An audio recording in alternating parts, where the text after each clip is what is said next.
আসসালামু আলাইকুম রহমতুল্লাহি অবরাকাতু। যে যেখান থেকে দেখছেন আজকের লাইভ, আপনারা হয়তো আমার টাইটেল দেখে বুঝতে পেরেছেন। রাত প্রায় 2টা বেজে গেছে অলরেডি। আপনারা আহ, কে কি বলবেন জানি না। আমার ব্যক্তিগত কিছু মত আমি প্রকাশ করতে চাই। আমার মত আপনাদের কাছে ভালো নাও লাগতে পারে। আহ, আমি যা শুনেছি, আমার যারা যারা পাশে যারা ছিল, অনেকেই বলেছিল আজকের এই মুক্তির কথা। কিন্তু যারা ওখানে গিয়েছিল, আহ, মুসলিম আলেমে দিন ওনাকে রিসিভ করতে, তো আমার মনে হয় যে এইভাবে একটা রিসিভ করতে যাওয়া, তারপরে হচ্ছে যে রিসিভ করতে গিয়ে একটা ভালোবাসা প্রকাশ করা, এটা ঠিক ঠিক ছিল। কিন্তু রিসিভ করতে যাওয়ার পরে জোরে জোরে নারায় থাকবে আল্লাহ আকবার, ঠিক আছে, কিন্তু আমাদের অনেকে এমন আছে যে কখন নারায় থাকবে আল্লাহ আকবার দিতে হবে সেই সময়টা আমরা বুঝি না। এখন আমাকে বলতে পারে অনেকেই যে তুমি কি বুঝবা, এত কথা তোমার বলার দরকার কি? এখন সেটা আমাকে বললেও কিছু করার নাই। আমি আপনাদেরকে বলবো, যদি আপনারা মনে করেন যে এটা ভালো বলতেছে তাহলে তো ভালোই। আমরা দোয়া করি উনি খুব শীঘ্রই মুক্তি পাক, সবসময় দোয়া করি। আমার কথা হচ্ছে যে আজকে অনেকে গিয়েছে ওখানে, যাওয়ার পরে ওখান থেকে যে ওনাকে মুক্ত করে আনবো, হ্যাঁ, ওনার হাতিয়ার গর্জে উঠুক আরেকবার। আমি কেন নাম নিচ্ছি না, আপনারা অনেকে বলতে পারেন যে তুমি কেন নাম নিচ্ছ না। নাম নিচ্ছি না আমি কেন, এটা বুঝতেই পারছেন। ফেসবুকের কিছু গাইডলাইন আছে, এর কারণে আমি নাম নিচ্ছি না। আপনারা যারা ওখানে গিয়েছেন, তারা, আমার একটা প্রশ্ন হচ্ছে যে এই 3 বছরে কয়জন গিয়েছিলেন দেখার জন্য?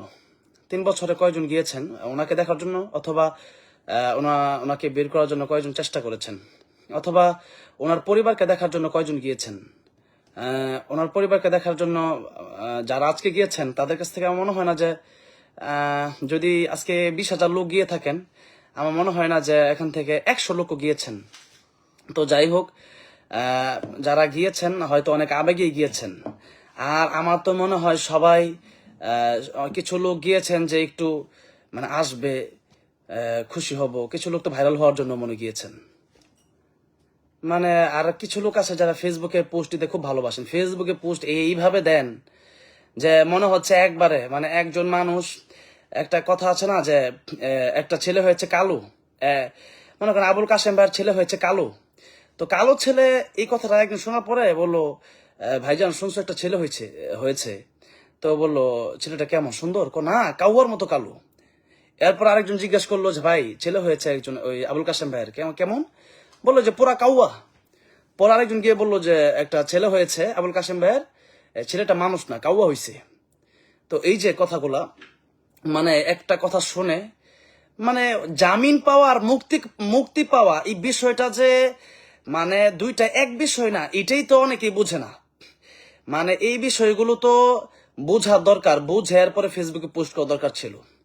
জামিন আর মুক্তি, এই দুইটা বিষয় বুঝে না, অথচ ফেসবুকে পোস্ট দিচ্ছে যে আলহামদুলিল্লাহ অবশ্যই মুক্তি পেয়ে গেলেন আমাদের রাহবার, মুক্তি পেয়ে গেলেন। এই যে দিয়েছেন, ফেসবুক তুলপার করে দিচ্ছেন। এই সব কারণেই একজন মজলুম আলেম 3 বছরের জায়গায় হয়তো 6 বছর থাকা লাগতে পারে। আমরা দোয়া করি উনি যেন আজকেই আমাদের মাঝে আসে, সেই আশা তো আমাদের সবারই আছে। কিন্তু এতদিন খবর নাই। কিছু মানুষ বলছেন যে পরিমণির মুক্তির সময় সবাই গেছে, তো মামুন তো ওনার মুক্তির সময় সবাই গেলে দোষ কি? এটা তো কোনো কথা হতে পারে না। আপনারা অবশ্যই জানেন যে সেই সেই জায়গায় পরিমণির মতো লোকেরা কেন যায় আর আলেমরা কেন যায়, এটাকে আপনারা জানেন না? আপনারা জানেন। কিন্তু আজকে আপনারা অনেক আবেগ দেখাইছেন। এই আবেগটা যদি আমার কথা হচ্ছে যে আবেগটা টাইম টু টাইম আপনারা দেখাতে পারেন। যখন মনে করেন যে আপনারা গেলেন যে আনবো, বের করে আনবো, তো বের করে আনার সময় যখন এখনো বের হয় না, বের করে আনবেন, তো যখন আপনাদেরকে বলা হয়েছে যে এখন তো বের হতে দেওয়া হবে না, আবার ওনাকে আবার ভিতরে নেওয়া হয়েছে, তখন আপনারা চলে আসলেন কেন? কেন চলে আসলেন বলেন? আপনারা তো অনেকে আমাকে বলতে পারেন যে তুমি তো এগুলো কিছু বুঝবা না, মানে আপনারা এত কিছু বুঝেন যেহেতু গেছেন অনেকেই ওখানে, তাহলে যখন ওনার মুক্তির ব্যাপার শুনছেন যে আলহামদুলিল্লাহ খুব ভালো, তখন গেছেন। তো যখন বলা হলো যে হুজুরকে আবার ভিতরে ঢুকানো হয়েছে, তখন আপনারা চলে আসলেন কেন? তখন আরো জোরে বলতে পারলেন না যে আমাদেরকে ওনাকে না নিয়ে আজকে যাবো না? তো বলতে পারেন নাই। এ হচ্ছে আমাদের আবেগ, মানে আবেগে। আর হচ্ছে আমরা হচ্ছে ফেসবুক, কি বলবো, ফেসবুক পার্টি আর কি, যে শব্দটা আমি বললাম না এখানে, মানে গাইডলাইনের কারণে এমন একটা অবস্থা যে সব কথা এখানে বলাও যায় না। যাই হোক, আমাদের আবেগের কারণে আজকে আগেও অনেক আলেমরা 1 বছরের জায়গায় 2 বছর ছিল, 2 বছরের জায়গায় 3 বছর ছিল। এখন আপনাকে চান যে উনি 3 বছরের জায়গায় 6 বছর থাকুক, 6 বছর জায়গায় 1 যুগ থাকুক। এই জন্য আমরা দোয়া করি আল্লাহ পাক ওনার খুব দ্রুত মুক্তির ব্যবস্থা করুক। আর যারাই এরকম আবেগ দেখিয়েছেন, আমি বলবো যে আপনারা যদি মন থেকে ওনাকে ভালোবাসেন, তাহলে শুধু আজকে কেন, আপনারা আজকে থেকে আবার রিকোয়েস্ট করেন যে বা চেষ্টা করেন কিভাবে ওনাকে আমাদের মাঝে আবার আনা যায়, আমরা কিভাবে আবার কোরআনের বাণী শুনতে পারি, আমরা কিভাবে আবার হাদিসের বাণী শুনতে পারি, এটা আপনারা চেষ্টা করেন। কিন্তু সেই চেষ্টা না করে যখন খুশির সময় হয়ে যায় তখন দৌড়াদৌড়ি করে লাফালাফি করে একবারে শেষ। এই জন্য আমাদের এই কাজটা থেকে মানে কৌশল অবলম্বন করা আমাদের খুবই বেশি প্রয়োজন। কৌশল অবলম্বন করে কাজ করলে আশা করি আমাদের আগামীতে অনেক ফায়দা হবে ইনশাল্লাহ। আর কৌশল অবলম্বন যদি না করি, তাহলে দেখা গেছে যে এরকম আমাদের মানে হুট হাট একটা চিল্লান দিয়ে বললাম যে খেয়ে ফেলবো, মেরে ফেলবো, ধরে ফেলবো, এইটা তো কোনো আসলে মানে হয় না। এই জন্য আমরা আসলে মানে আমি আমার ছোট্ট জ্ঞান থেকে, ছোট্ট মুখ থেকে এতটুকু বলতে চাই যে আমরা আবেগ দিয়ে অনেক লাফালাফি করেছি ইতিপূর্বে।